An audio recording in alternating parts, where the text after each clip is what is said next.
When I began to dream in Elvish, it was then I knew I could speak it. And it was when the Orc horde overran one of the fighting positions along 1st Platoon's sector on the east side of the island the Rangers were defending that I knew we weren't in Kansas anymore.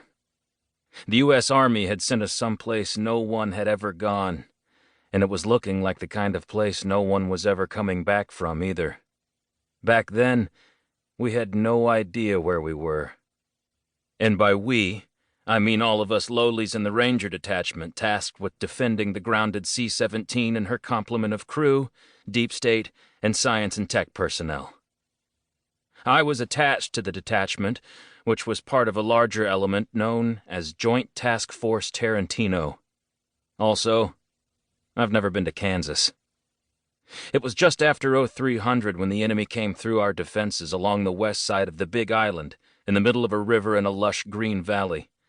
I was down close to 1st Platoon's command position, or CP, just before the whole line of 1st's fighting positions and foxholes got hit. Corporal Brocker, whose machine gun team's position anchored the north end of the 150-meter line of the platoon's fighting pits, had the tactical forethought to launch an IR pop flare well out in front of the line and a few 100 feet high. The comically small parachute attached to what could be described as a road flare came down in slow motion out over the sluggish river and off into the dreary wetlands on the other side. This had the effect of bathing the entire scene in soft light invisible to the naked eye, but as strong as direct sunlight inside the dual-tube night vision devices we all had mounted on our helmets.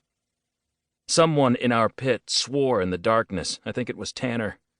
Everyone else just hunkered there for a brief moment, assessing the situation.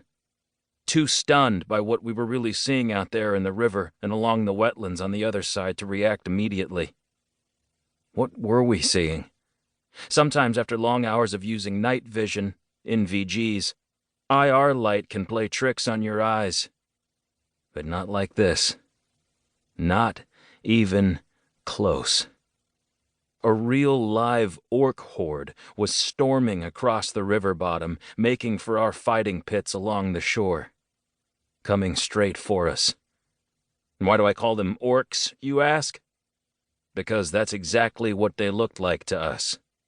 Our patrols had spotted them in the days leading up to the attack, and we'd even seen them on the ISR feeds being pushed from the Raven drones we'd sent out. Hairy, misshapen brutes in ancient Bronze Age armor carrying swords, wicked-looking axes, and feather-laden spears. Fangs and eyes that seemed alive with menace in the ghostly night vision feeds. Now, along the river, in the shifting, almost supernatural glow of the falling IR pop flare, the orcs looked blue-black as they waved spears and swords, giving battle cries and rushed for us. They looked to me like monsters.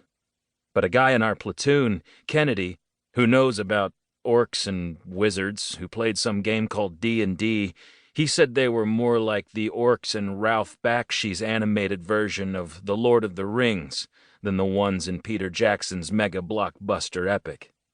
They moved fast and silent through the gentle river. If someone over in one of 1st Platoon's forward observation posts hadn't heard them barely splashing as they entered the river, swords, scimitars, and spears ready to go, they would have been a lot closer before we opened fire on them. Things would have been much worse than they were about to get. The weapons squad leader had been busy improving the fighting position that consisted of a 2-man pit and a defensive berm. He worked like a man possessed in the middle of the night, but that was Sergeant Kurtz. Rangers are highly motivated as a rule, but they don't like to dig. Kurtz, the heavy weapons squad leader, didn't care what anyone liked. Sergeant Kurtz swore at Private Watt for not spotting the orcs coming to kill us sooner. We were only running one active pair of NVGs to a fighting pit to conserve battery power. The forge, inside the C-17 back at the CP, was busy cranking out as much ammo as it could gin up. Guys who understood the tech said we couldn't use it to charge batteries at the same time. Go figure. It was made